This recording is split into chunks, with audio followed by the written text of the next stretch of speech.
ఇది మొదటి విడత మాత్రమే. 1,00,000 వరకు మొదటి విడతలో 100% లక్ష లోపల ఉన్న రైతులకు 100% రుణ విముక్తి కలిగించినము. 0 నుంచి 1,00,000 రూపాయల వరకు ఉన్న ప్రతి రైతుకు ఈరోజు రుణ విముక్తి జరుగుతుంది.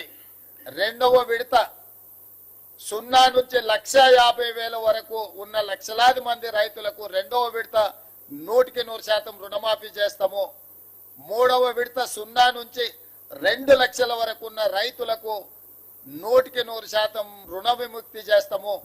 3 విడతలలో 31,000 కోట్ల రూపాయలు ఆగస్టు నెల పూర్తి కాకముందే మీ ఖాతాలలో నగదు చేసి ఎలాంటి నిబంధనలు లేకుండా కొంతమంది రైతు రుణమాఫీకి రేషన్ కార్డు కావాలని అడుగుతుంది ప్రభుత్వాన్ని అపోహలు సృష్టిస్తున్నారు.